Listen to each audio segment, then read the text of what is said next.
How many of you here want to make some difference in the world? As Steve Jobs says, my goal is to make a dent in the universe. We all want to make a difference, not at least to the world, at least to your own life. But although we want to do, each one of us here will face challenges, will face difficulties. And when difficulties, challenges, obstacles come, then what do? Do we fight that out, or we just leave it? We think, okay, I am the victim of the situations. Like I can tell you one episode from my life. When I was in 12th and studying for my IIT JEE exams, I believe exams were in April, and in March there was a epidemic in our town where I was staying. There was a malaria epidemic, and everyone one by one was falling down, becoming sick. Hospitals were full, and my family also started falling down to malaria. First my father, then my mother, then my brother, and I had exams, that to IIT exam.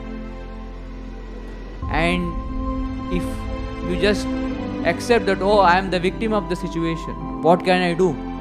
Excuses everyone can give. These are the things because of which I couldn't achieve. But in such a situation, are we willing to fight it out? And when you are willing to fight it out, be stable. That's what I call as SQ is about crisis handling situation. Not everything will be perfect the way you think. Your family, your health. But when crisis comes, how are you able to handle? Therefore, there are two groups. The group A is victor, those who fight it out because of the power of now. Those who are the victim. And all of you, by the power of now, you can be in group A and shift from group B. There was this Percy Spencer. When he was 18 months old, his father died. And when his father died, his mother couldn't take care of him. So she gave Percy Spencer to her uncle and aunt to raise. At the age of 7, the uncle died. So first the father died when he was 18 months old, and when later 7 years old, his uncle died.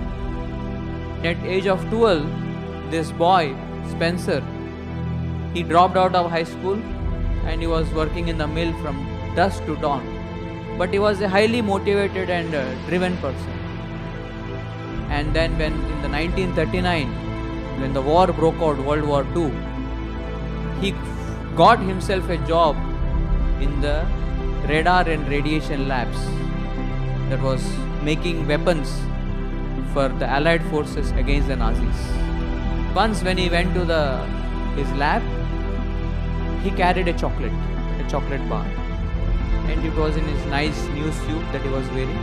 And as he was working in the lab, he started feeling a warm sensation in his pocket, and soon the warm sensation became a wet sensation, and soon that wet sensation became a liquid sensation. In front of him, all the chocolate that was there in his pocket started oozing out like a river, and his new suit became totally dirty. At that time, what did he do? Did he start cursing? First my father died, then my uncle died, and now this chocolate is melting. What's happening? He didn't just curse and saw himself as a victim, but he thought that there is some purpose behind what is happening. There is some potential that I am not able to see that is happening with me. There is some power behind this. It is not an accident or a chance.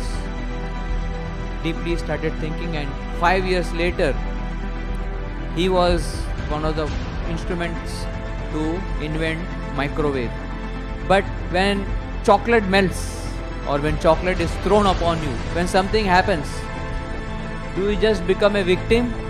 Just start blaming who kept that chocolate in my bag or in my pocket? Or do you try to see some purpose behind that? what is the purpose for which this has happened? There must be some purpose. And when you are able to tap into the purpose, potential and the power behind everything that is happening now, then you are able to come into the victor group, not the victim group.